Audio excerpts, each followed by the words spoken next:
right, we're good to go. Hi, Right. Jess. Hi. How Oh you going? gosh, my collaboration sister from down I under. know. From on the other side of the world. We miss you. Can you please come over here at some point? I want to. I've never been. I mean, I just keep making Australian friends, so I feel like it's just bound to Yeah. happen at some point. Yes. It must. It must. The universe wants it to happen. Otherwise, I wouldn't have been inspired to name my podcast the exact same thing as yours, so we could fatefully meet through Instagram DMs. It was a fateful It meeting though. I feel was. like it was all supposed to happen. It was, and perfect timing because I was either just about to arrive in LA or something Yeah. like that. So yeah, it was Yeah, like that's you were right. like, But you know, we haven't met in person still. I Isn't that know. crazy though? Now we won't get the chance to for a while, Maybe, unfortunately. maybe if the two of us were in one room, it would be too much collaboration, energy in one space.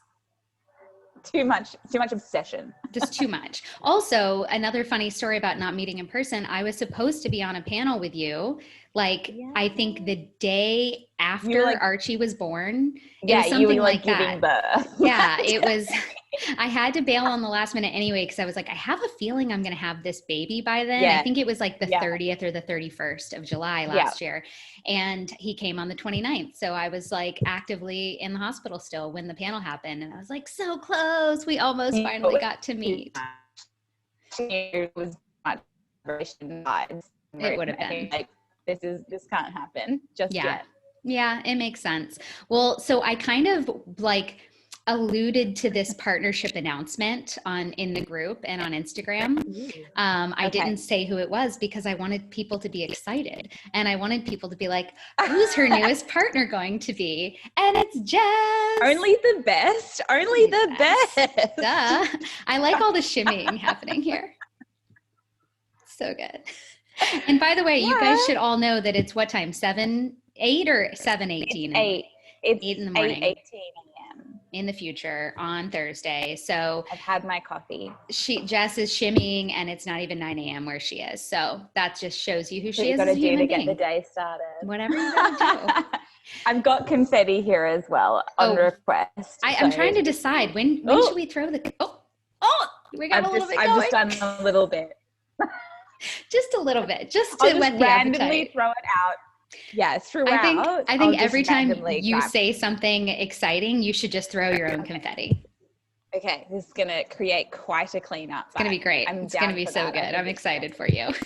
So, okay, well, everybody, thank you for joining. If you're here live, appreciate you. And if you're watching the replay, I get it.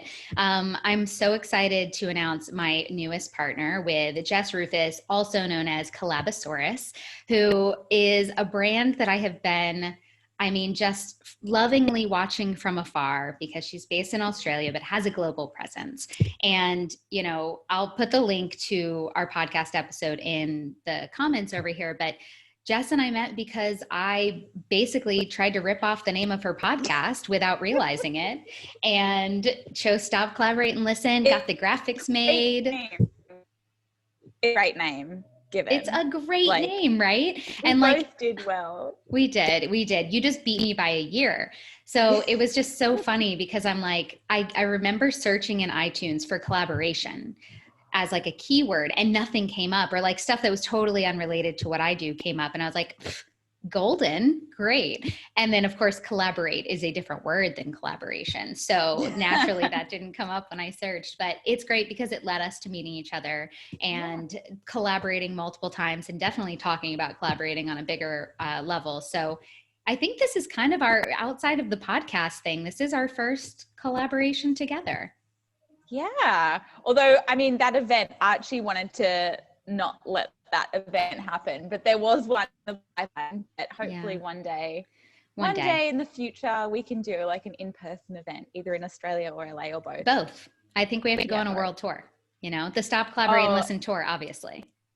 Yeah. Oh my gosh, that's so easy. The naming of that tour. Like we don't even have to worry about the marketing assets. Like we're good. Yeah, exactly. So I'm very excited for this though, because this finally gets to merge sort of what we each do. I mean, what you do so well, and I want you to put it in your own words and tell people the story of how Collabosaurus came to be and what it is now. But, you know, what you do so well is provide a place for people to find excellent partners and collaborate. And what I do is teach them why collaboration matters and how to collaborate, and then send them on their way to go out and find partners and actually do the collaboration. So it is this perfect combination and complementariness. Complementariness? That's not a word.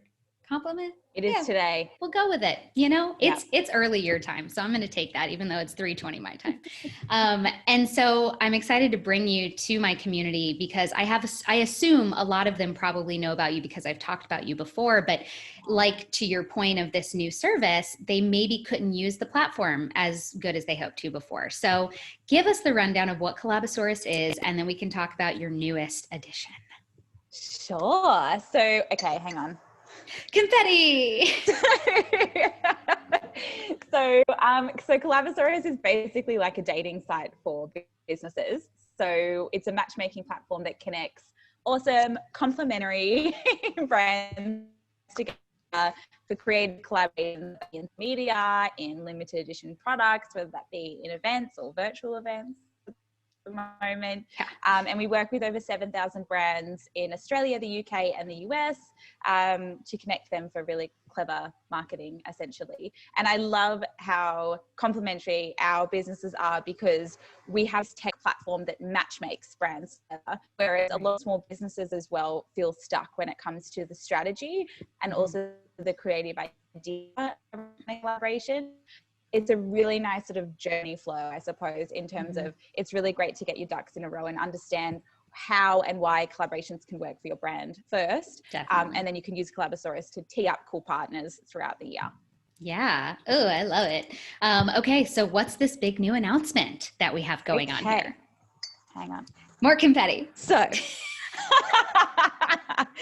the new announcement is we have just released our B2B industry category. And we did this because, you know, over the last 5 years, we've been in business for 5 years now. We've attracted brands in fashion, in beauty, in lifestyle, in food and beverage, in health and wellness. But there's always been a bit of a gap when it comes to B2B brands. And what I mean when I say B2B is because it's a little bit confusing because we connect brands with brands. So a B2B business is a business that targets other business owners, which is you and I have a B2B business. And I'd say most of my community are B2B. Yes. Oh my gosh. It's such a huge, awesome network. And I think it's just some of the best people I've ever met in business run B2B brands. So yeah, graphic designers, accountants, lawyers, social media managers, PR professionals, all of those guys, anyone who targets a business owner as their audience. So we released our brand with each other to cross promote to each other's audiences, create something that's really valuable for their communities and grow in the process. So we launched weeks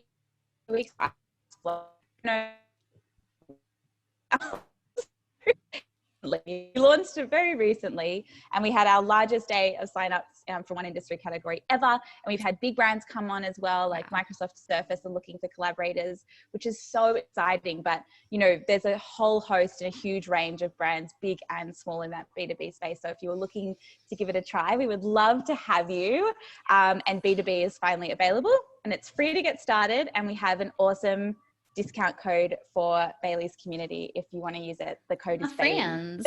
Yes. Amazing. So first and foremost, so for the platform, walk us through the process. And if it's easier to do a screen share at this point, feel free. Otherwise we can just talk through it. And let's I'll do a little screen share because I am a massively visual person and sometimes it's just easier to show. So this is an example of King's Cross Distillery, who's a client. So they've created a listing on the site, so very much like a dating site. You answer a couple of questions as to who your target market is, what your biggest marketing goals are, your location, things like that. And the site will automatically matches based on what you're looking for and what you can offer in a win-win collaboration. So King's Cross Distillery, they have 132 matches. Wow. That's really high, but fantastic. And then they can scroll through here and they can see all of their matches as a little And anything looks interesting, they view match, and it gives a lot more details about the individual match, and then people can request to connect, just like a dating site, at which point She Mentors will receive a notification, and they can accept or decline that connection request. And from there, there's a whole chat page, connections page, where they can chat and discuss their collaboration. Wow. It feels very robust, like on the back end. Oh, on the back end it is. We try and make it as simple as possible from the front end. Yeah, no, I can just tell that like there's so much going on the back end to make these matches happen, and just all the information that's like queued up. So how much of that information is contributed by each brand versus you guys, pairing people up? Where's that coming from? How much like work do people have to put into each thing? So, I mean, it can be quite simple. It really depends from the brand side. It depends whether they have, a very specific idea in their mind as to what they want to do in a collaboration, in which case, in that scenario, they can add a lot more detail into their listing to get very specific matches. Whereas I would say most brands on the platform are really open to lots of opportunities, which would probably be my recommendation, because often, you'll get matched up with brands that you would never have even thought of, that share your target market, that could offer you something that you're looking for, and vice versa, and you can do something really cool together. So being open is really valuable, and you can do that quite easily and simply on Collabosaurus. In saying that, in the back end, what goes on is there's 167 data points matches with who. Wow. And make that they kind of gel well together and they're not in competition. The second one is target market. So age, gender, interests, all of those things are a bit of a matrix that determine who matches with who, because you want to be teaming up with a brand that has a very similar audience to you, just so that any cross promotion that you do is super valuable. We look at location, if that's important to you. So if you run a gym or a brick and mortar store, location's really important. Whereas if you run an online business and you can, like Baily, have clients in Australia or anywhere in the world, you can open yourself up to international collaborations as well. We look at what you're offering in a value exchange and what you're looking to achieve in a value exchange. But it is all from like drop-down menus and checkboxes. So it's not hugely overwhelming. Like, you don't have to have everything together. We prompt you with some of these things, and you can keep it quite generalized and broad. That's so smart, because I harp on asks and gives and having clarity around that before you even approach a partner, very much, because it's so important. And like, the way I always approach it is like, go in with a plan, but then be flexible enough to, change what you're willing to offer and ask for based on the partner you're specifically talking to. 100%. I mean, the great thing with this is it cuts out so much time, because you know what all of your matches are looking for and what they're offering before you even connect, and they know that of you. Yeah. So the conversation becomes quite easy, because you can see already what they're looking for and what they can offer. I mean, you can build a collaboration around your unique partnership. And so how are people, and I know it's new, so I don't even know if people have started to use it yet, but in an ideal scenario, do you see people doing like one big collaboration that kind of serves both parties? Or are you seeing like a couple smaller collaborations that, maybe one's benefiting the other side a bit more, so then the other side's going to do something for them? Like, what have you seen play out, and what do you assume will play out? That's a really good question. We actually get, I think so many people have this misconception that you should collaborate once a year, and it should be like this one big collaboration, and it's a lot of pressure, and it should be with a huge brand and all this kind of stuff, when that's not the case at all. You can get lots of different value from smaller collaborations throughout the year.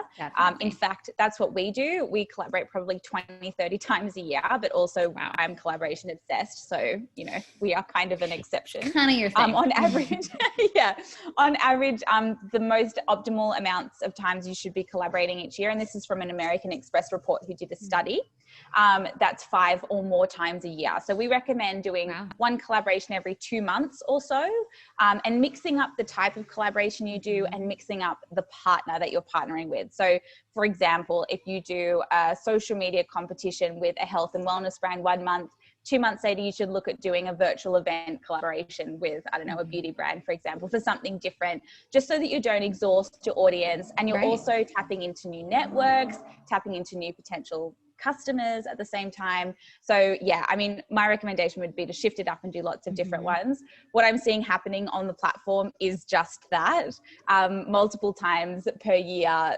particularly B2B brands, I think, because from a content standpoint, there's so much you can do by teaming up with complementary B2B. So there's lots of content collabs happening. And most of the time, I would say 80% of the time, brands hop on the platform to try out a social media collaboration specifically to begin with, because it's a quick win. So it's like you can pull it together so easily and so fast and find lots of different collaborators for that kind of thing. Totally. Do you have any recommendations for, I mean, I know variety is key here, but like if somebody's brand new to collaborating and they're like, I'm nervous, I don't know what I'm doing, but I want to just get one out there and see how it goes. What's your advice for like the best first thing to start with?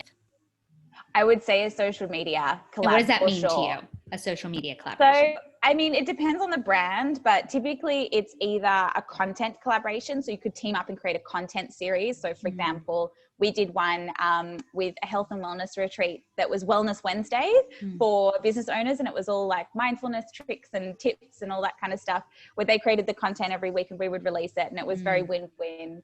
So that's a content collaboration. Then there's hashtag challenges, which can be super powerful. I think if you're looking to run a hashtag challenge on your own, you're kind of limited to your own audience and hoping that, you know, your community will share and create user generated content. But if you team up with another brand, you're doubling your promotional power for no additional cost. I mean, as you know, you know it's stupid, you guys. It's stupid. It's ridiculous.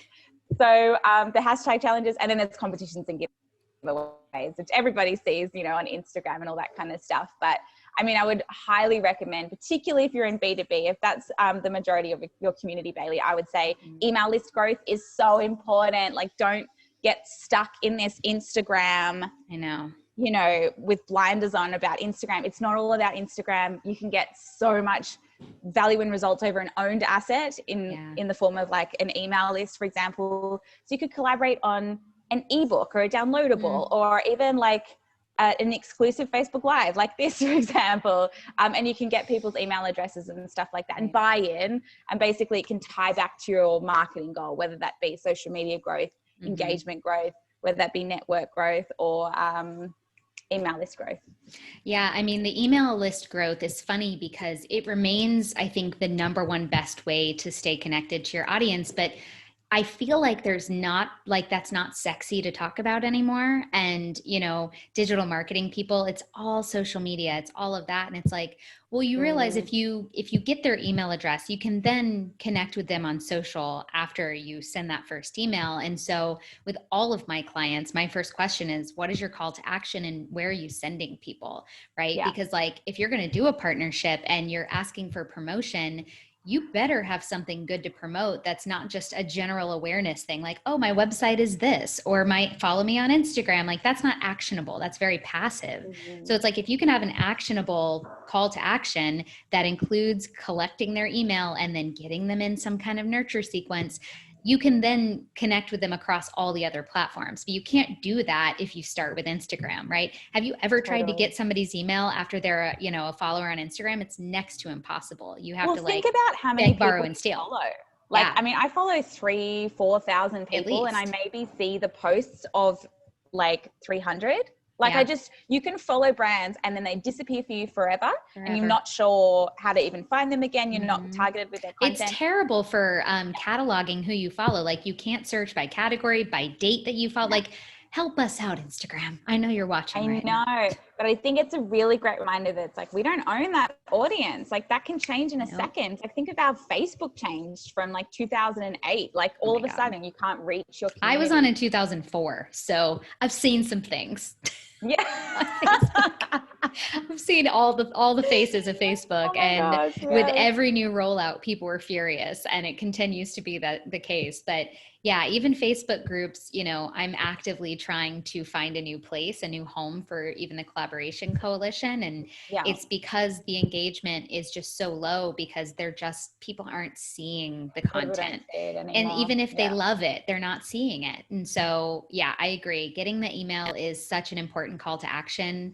And I mean, I will say this, people often bring up giveaways. It's like, oh, that's the best way to get emails. But the caveat with giveaways is it's not a highly converting way to collect emails, right? Like people often sign up and then drop off. What is one of the best collaborations people can do to gain new emails that are actually going to want to stick around?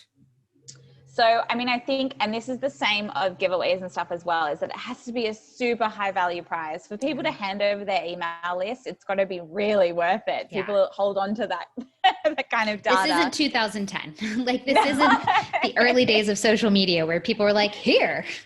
Totally. But in terms of like making sure that you're, you know, who you're reaching are likely to stick around and they're kind of pre-qualified in that way, I would not start with who can I collaborate with and how can I collaborate? I would start with how can I add value to my audience? Yeah. What's actually going to be valuable to them, and then, you know, come up with that first, and then you can generate ideas around a potential partner, around a potential idea. So, you know, for example, with Collabosaurus, this is an awesome example with us, is I mentioned before, heaps of brands come to Collabosaurus. They're like, this is really cool. I've got heaps of partners, but there's a gap when it comes to strategy and ideation. And so we collaborate around that gap. I'm not going to try and be everything to everyone. We collaborate with you. We've collaborated with ID Yellow, which is a marketing platform that help generate campaign ideas to basically help fill that gap and add value to our audience, because we know that that's something that they want. Yeah. So you can look at even things like, if you're a marketer, for example, you could team and you could see that your audience are really interested in kind of social media and Instagram, but they get really stuck with like what to post. You could team up with a graphic designer and create like a limited edition set of template downloads from Canva, for example, that people can access, and it's really fast. So that's a really easy, quick collaboration that you can do that adds value to both of your audiences. For the graphic designer's audience, all of a sudden they get access to this marketing resource, and for the marketer's audience, all of a sudden they get access to a graphic design resource. So it's win-win. It makes lots of sense. It's very complementary, but at the core of all of it, it's adding value to both of them. So I think that's what you should start with always. Value first. I mean, if you're you can tell the people that are just trying to do an email grab and like are just throwing whatever the hell they can at you to just get you to give that email. And you can tell the ones that are intentional. They really thought about it. They really tried to create something that was going to increase value to their consumers or to their members or their community. And it's just such a different vibe. And like, there's such a difference between somebody who came to your email list from a paid ad or a thrown together giveaway versus somebody that came to your list from like a really organic and well done and intentional partnership, because they're already on board with you by the time they get there. They don't need to be sold at this point. They get you because they've experienced 100%. you. 100%. And there's like that huge, if your community trusts you and is, you know, tuning into your content and stuff anyway, the recommendations that you share, all of a sudden immediately that other person or other brand that you're recommending, there's this much higher trust that just automatically comes with that, because you've heard it from a friend or a trusted source, which is the same with like word of mouth marketing. With everything. It's word of mouth marketing on steroids. It is. It's the best. And that's what I always tell people. You're gaining credibility through collaboration. You're getting to bypass the distrust that usually comes from a promotion. And you're getting to, you know, leverage the trust that that partner has built with their community over X number of years. It's like somebody walking up to you and putting their arm around your shoulder, being like, let me introduce you to my friends, versus you coming up to a group of people talking, being like, mind if I cut in? Can I introduce myself? Like, it's totally different, the vibe. So yeah. And there's, you know, there's such a thing as collaboration for collaboration's sake. I mean, some of the bad examples of collaborations I've seen out there is like Donut King and Lauren B Cosmetics. Did you see that one? No. Oh, they collaborated on like a range of nail polishes. It was like a Donut King nail polish. It was so bizarre. But then the other thing is that it wasn't leveraged at all. Like it was only available in 2 to participate. They tried to like promote it everywhere, and everyone was just like, what is this? It doesn't make any sense. It doesn't add value to the communities. It's just not a great alignment. And it's like, that screams like inauthentic. It's just collaboration for collaboration's sake. I think if you start with the value to customer, it's pretty impossible to go wrong. Yeah, I agree. And I think that's something to remember when you're approaching somebody that you just know you want to do something with the sentence, we should just collaborate. We should totally do something together. And I think that's fine as long as you have at least an idea or two like queued up that you've thought through, that you've said, my community would really love this. I'm going to give this a shot. Otherwise, you're just coming in and like, not only are you being rude to the other party, because now they're like, okay, well, you approached me and you have nothing for me. Like, I'm going to have to figure this out for you. But it also shows that like, sometimes you're just doing it to do it as opposed to doing it for a very good reason. I mean, I start with that with all of my clients. It's like, why do you want to partner? Why do you want to collaborate? What's the goal here? Yeah. You can't just do it to do it, because then it'll just be a sloppy mess and it's not going to achieve whatever goal you're trying to achieve. Absolutely. Absolutely. Word. Couldn't agree. So tell us about the Friends of Baily hookup that they're getting. Yes. So this Friends of Baily hookup is that it's 10% off for the life of your subscription. The other great thing is that it's in Australian dollars. So all from so you guys can have a fun time with that, but it's 10% off every month for the life of your subscription. That is so cool. I love it. And so you mentioned at the beginning, it costs nothing to be matched with brands, but I assume if you actually want to know anything about the brand and like connect with them, then that's when you have to become a member or a subscriber. That's correct. So it's free to dip your toe in and kind of see if it's for you, see that. Definitely to do that. It's also a great exercise in being prompted as to what can I offer and, you know, what am I looking for kind of thing. It's kind of an interesting exercise, and that's free. And then once you want to make connections and manage your campaign and tap into support and stuff like that, you need to be on a paid subscription. And there's a couple of different subscription tiers available depending on the size of the business and how often you want to be collaborating. Right. Fabulous. And actually, final question on that note, do you see this as something that people will be a subscriber to as they need the collaborations, or is it meant to be an ongoing situation? It's meant to be an ongoing situation, but at no point are we locking people in. So if you did just want to do like 2 collaborations a year, you can hop on and off your subscription as you go. We do recommend though, because collaboration should be part of your broader marketing strategy and integrated more regularly, that a subscription makes more sense to be doing them, you know, every 2 months or so. Well, and I'm sure it just keeps it top of mind for you too, right? Like if you're seeing all these matches, and how do the matches work? Like, is it a certain number, or is it just totally up to who happens to match at the time? Like, what's the background piece on that? It's up to who happens to match at the time based on all of the criteria for both of you. And if you stay on the platform as well, that's one of those things with the subscription, is you'll get notified as like ideal opportunities come up. So, you know, the data as to what you're looking for, who your target market is. So when your ideal collaborator maybe hops on the platform 3 months later, you get an email that it's just like, hey, right, this is available and this is perfect for you, kind of thing. So yeah, it's as things come up, but we have thousands of opportunities on the platform at any one time and hundreds joining every week. That's so cool. Great. Well, I can't wait to hear some good case studies of what these B2B brands do together and how they're growing their businesses. Selfishly, because I like data and I have very little data to show people most of the time around like these specific types of collaborations, because so often when you do a collaboration well, you tend to show up for a new member to your community in such a way that's organic. So they often think that they just discovered you or stumbled upon you, as opposed to you like actively promoting to them. So for me, it's always hard to sometimes trace back like where that customer initially came from, which collaboration that you did brought them into your community. So I think this will even help firm that up a little bit to be able to say, well, you know, we both know that we did this, then we can track back, you know, links and adds to the email list and all of that good stuff. So yes, I'm excited for the data because you are excellent at data and I appreciate that. I love data for sure. I think as well, I mean, with marketing, with all marketing, there's no one silver bullet. It should be an ecosystem of things working together. And, a great collaboration is leveraged across multiple platforms. It's not just Instagram. It's leveraged across LinkedIn, across Facebook, across an email list, a website, a podcast. There's heaps of ways that you can promote a potential collaboration to get the most possible reach. For sure. So, big piece of advice is to get out of the Instagram. Spread it out. Talk about it everywhere. Yes. Yeah. Yes. I love it. Well, I'm so grateful to be one of your partners and have you as one of mine, and have you in Australia just living the collaboration dream, preaching the collaboration gospel.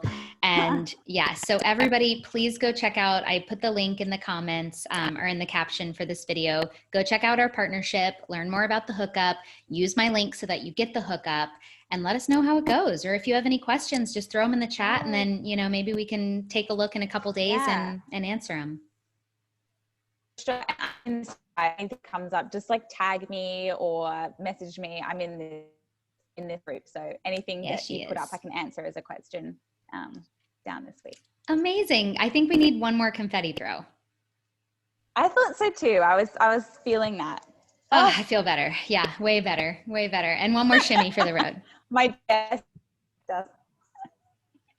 Thank you, Jess. Mwah. Love you. So excited to be partners with you officially. Officially official. Bye, guys. Likewise. Likewise. Mwah.